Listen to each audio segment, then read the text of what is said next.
네, 2학년 학생 여러분 안녕하세요.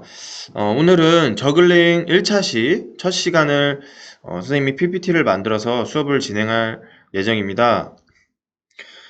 선생님이 저글링 수업을 할지 말지 되게 고민을 많이 했는데 사실 온라인 수업을 시작하고 나서 다른 학교도 그렇고 전국적으로 저글링 수업을 되게 많이 해요. 그 이유는 일단 첫 번째, 저글링은 여러분들이 집에서도 충분히 연습을 할 수 있습니다. 그리고 두 번째로는 사실 저글링 같은 경우는 여러분들이 남학생이나 여학생이나 어릴 때부터 저글링을 많이 했던 학생들은 없을 거예요. 되게 생소해요. 그래서 저글링에 대해서 좀 거부감을 가질 수 있는데 사실 저글링을 다 같이 처음 시작하는 거기 때문에 출발선상이 똑같습니다. 그쵸?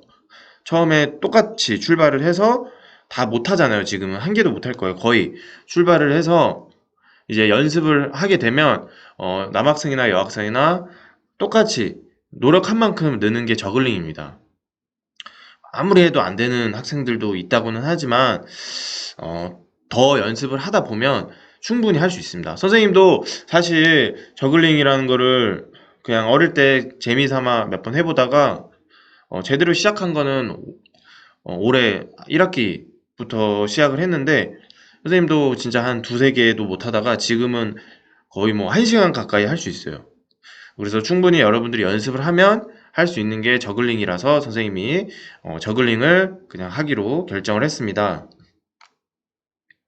그럼 먼저 영상 보고 시작하겠습니다.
네, 여러분들 영상 잘 보셨죠? 그 영상 보면 사실 저글링이 되게 실제 논문에도 나와 있듯이 두뇌에 되게 효과가 있다고 해요. 그 이유는 여러분들이 두 손을 다 이용하는 스포츠가 사실 거의 없잖아요. 근데 저글링은 진짜 왼손을 되게 잘 써야 돼요. 오른손은 보통 누구나 잘 쓰잖아요. 자기가 원래 쓰던 손. 왼손인 학생들은 왼손, 오른손 대부분 쓰는 학생들은 오른손을 잘 쓰는데 저글링은 두 손을 다 비슷하게 쓸 줄 알아야 돼요. 그러다 보면 좌뇌, 우뇌가 둘 다 발달하고 그로 인해서 뇌가 발달하기 때문에 선생님이 제목을 두뇌 개발 프로그램이라고 한 거예요. 자, 2학기 저글링 평가에 대해서 보겠습니다. 선생님이 평가 계획을 좀 바꿨어요. 자, 먼저 첫 번째 평가 요소를 보세요. 3구 저글링을 총 3회를 측정합니다. 여러분들 선생님이 배드민턴 기회를 두 번밖에 안 줬잖아요. 그죠? 그래서 이번에는 좀 어려울 수 있기 때문에 선생님이 3회를 주었고, 그 다음에 그 중에 가장 좋은 기록으로 평가에 반영합니다. 처음 던진 공부터 기록에 포함이 되며, 바닥에 떨어진 공은 기록에 포함되지 않습니다. 그 다음에 자신의 개인 저글링을 만들었을 경우에는 플러스 2회 인정입니다. 자, 요거 중요하죠? 자신의 개인 저글링을 만들었을 경우 플러스 2회 인정.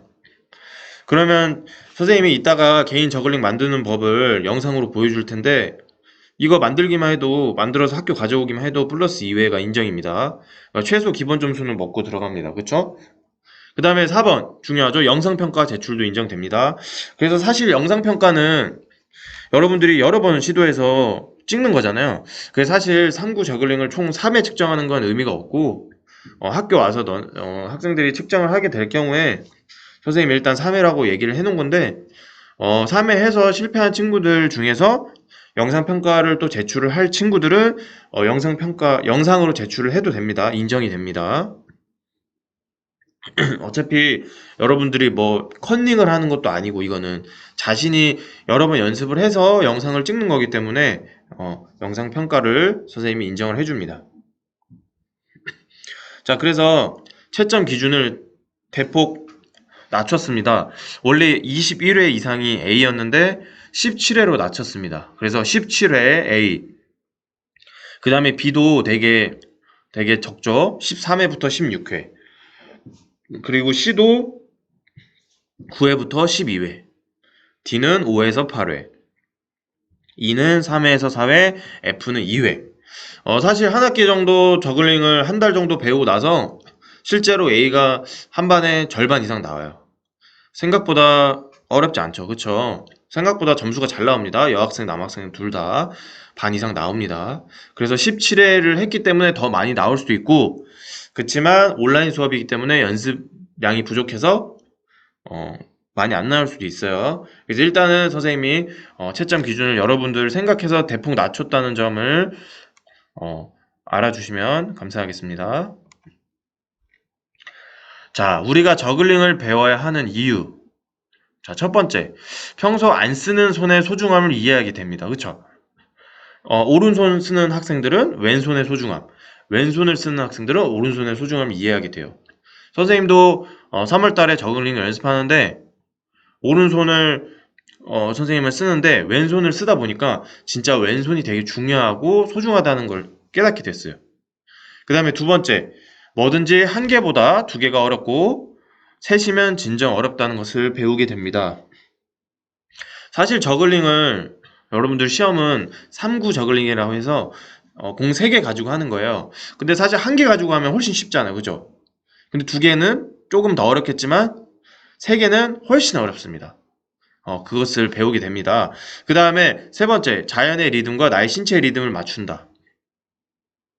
자연의 리듬이라고 하면은 저글링 공을 우리가 던지면 그 공이 중력에 의해서 떨어지잖아요. 그쵸? 그러면 그거는 자연의 리듬이고, 그리고 나의 신체 리듬, 나의 이 손 돌아가는 이 리듬을 맞춰야 돼요. 근데 그게 되게 어렵거든요. 여러분들이 해보면 알아요.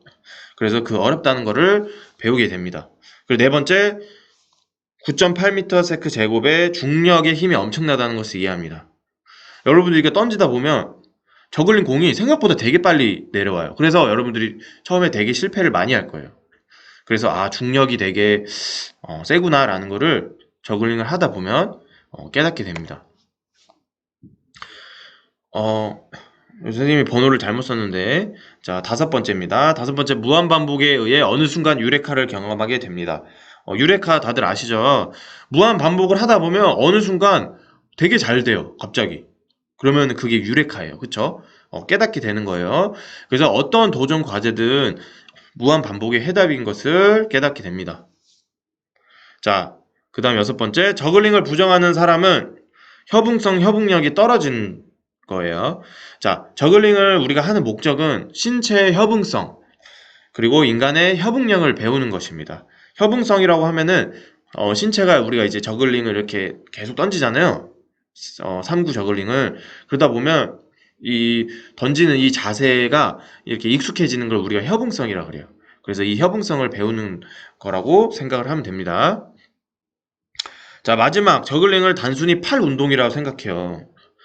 여러분들 막 가끔 그런 친구도 있어. 저글링을 왜 해야 되지? 이게 체육인가라고 생각하는 친구들이 있는데, 저글링을 하다 보면 진짜 땀도 많이 나고 열도 많이 나고, 그리고 생각보다 하체 운동을 되게 많이 하게 돼요.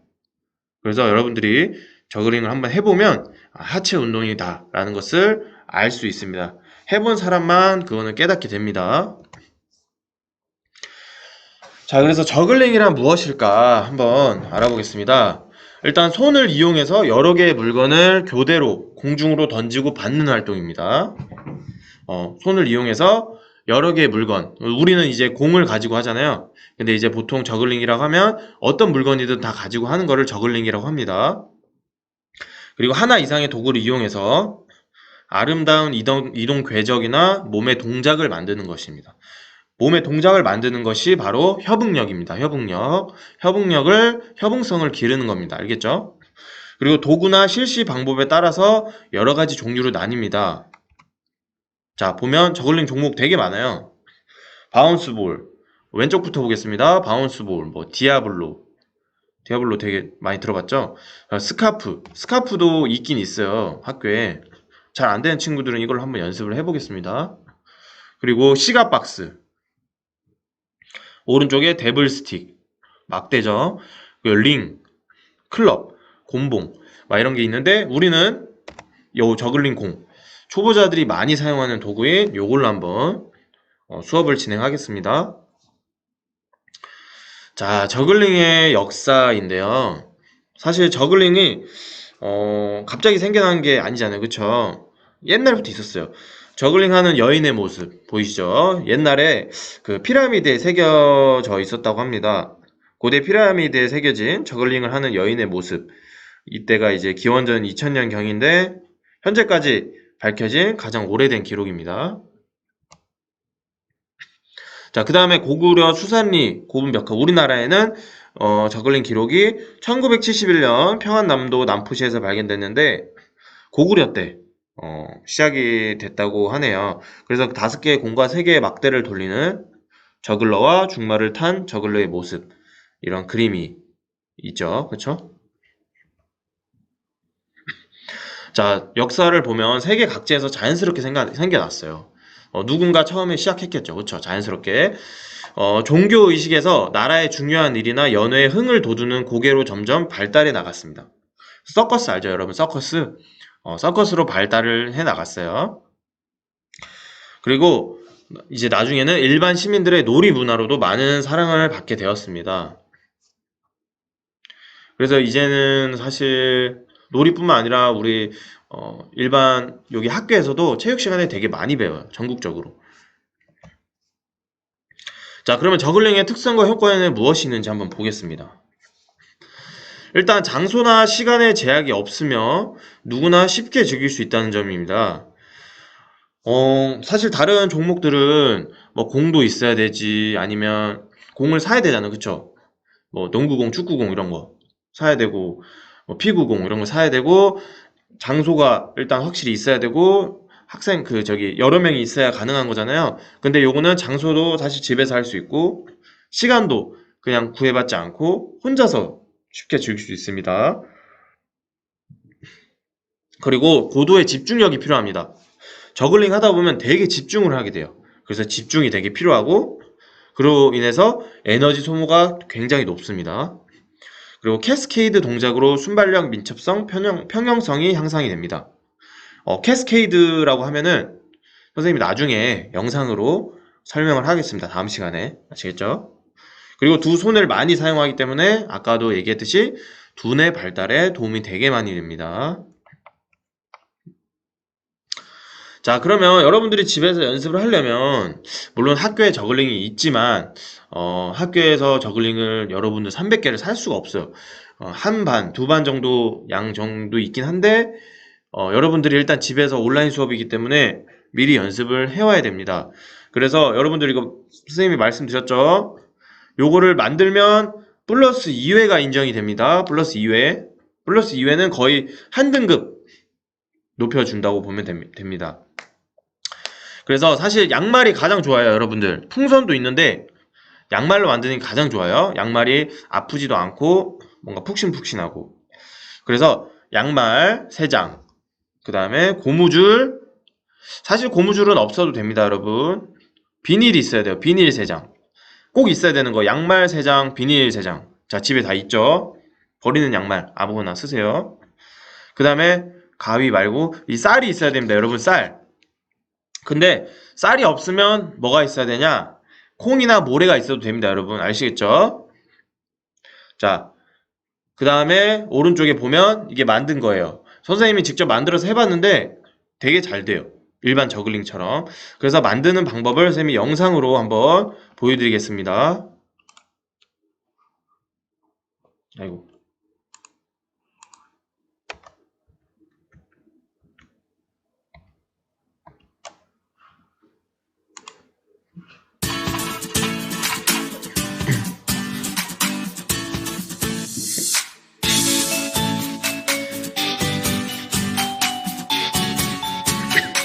자, 일단 풍선으로 만드는 방법을 알려드리겠습니다.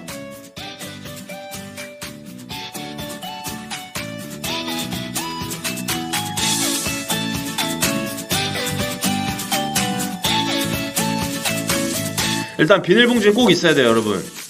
비닐봉지가 없이 그냥 풍선이나 그 양말이 넣으면 쌀이나 모래나 콩이 그 밖으로 새일 수 있기 때문에 비닐은 꼭 감싸세요, 여러분.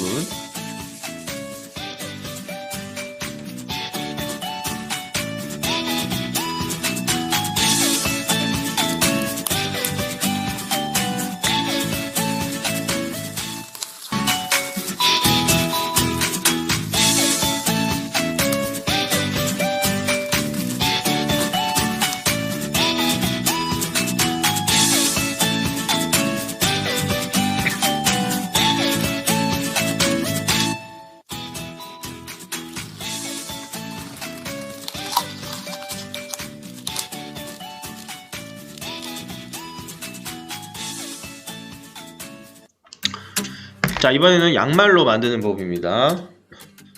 여러분, 풍선보다는 양말이 확실히 덜 아파요. 그래서 양말을 선생님은 추천합니다.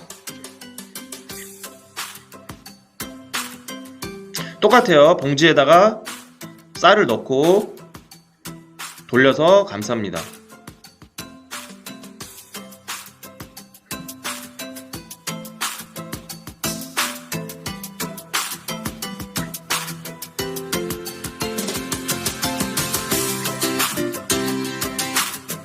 그 다음에 양말을 덮어주면 되는데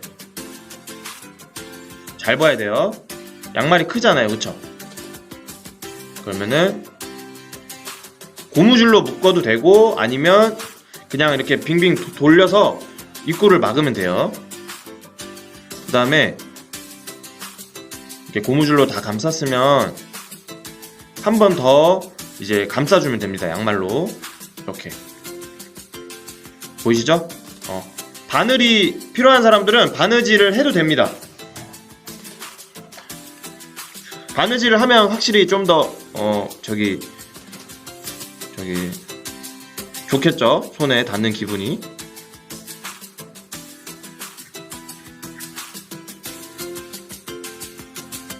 자, 이런 식으로 만들면 됩니다, 여러분.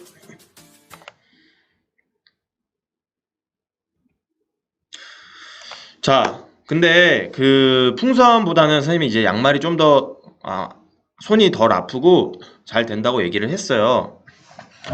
근데 혹시라도 자기가 좀 만들기가 어렵다 하는 친구들은 연습을 빨리 하고 싶어. 그러면 그 친구들은 티슈, 미용지 티슈를 이용해도 되고, 근데 티슈를 하게 되면 천천히 내려와서 쉽긴 한데 자세가 좀 망가질 수는 있어요. 그래서 티슈나 스카프는 처음에 좀 연습할 때 해보고 다음에는 무조건 동그란 거 가지고 하세요. 그래서 신문지를 가지고 이렇게 구겨가지고 동그랗게 만들어서 신문지로 해도 되고, 아니면 테니스공 같은 각종 딱 이렇게 손에 잘 맞는 공 있죠? 그런 공으로 같이 연습을 해도 돼요. 선생님은 어릴 때 할머니가 그 귤을 가지고 연습했어요. 오렌지 귤을 가지고 이렇게 하시는 걸 보여주셨는데, 사실 귤 가지고 하는 거는 되게 귤이 되게 딱 손에 맞아서 좋긴 한데, 감자, 뭐 귤, 오렌지 이런 거 좋은데 떨어뜨렸을 때 어떻게 될까요? 떨어지면 가슴 아파요. 그쵸? 떨어지면 다 터져요. 그래서 다른 도구로 충분히 연습을 한 후에 자신이 있으면 음식으로 도전을 해도 됩니다. 자, 그럼 마지막으로 그 세계 챔피언 저글링을 세계에서 가장 잘하는 사람의 영상을 짧게 보고 수업을 마치도록 하겠습니다.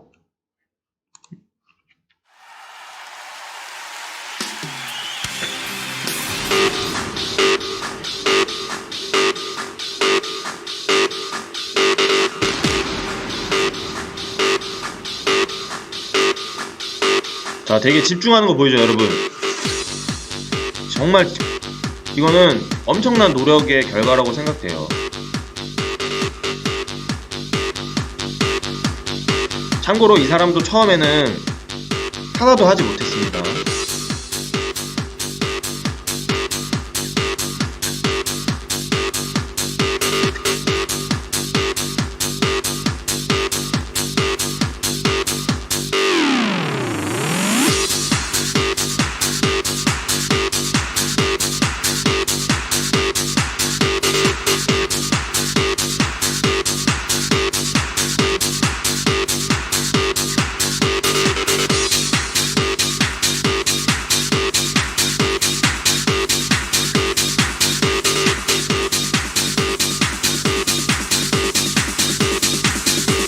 잘하죠, 여러분. 한 손으로도 하고. 자, 여기까지 이제 시간이 좀 오래 걸리니까 여기까지 보고, 더 보고 싶은 사람들은 유튜브에 들어가서 저글링 세계 챔피언 치면 나옵니다. 자, 그럼 넘어가겠습니다. 자, 처음에는 여러분들 진짜 쉽지 않을 거예요. 처음에는 되게 하기 싫을 거야. 선생님도 그랬거든요, 처음에. 근데 모두가 이제 같은 출발선에서 시작하는 만큼 한번 재밌게 한번 저글링을 이번 학기에 배워봅시다. 알겠죠, 여러분? 자, 결과는 노력과 집중에 비례합니다. 그러면 수업은 여기서 마치겠습니다. 감사합니다.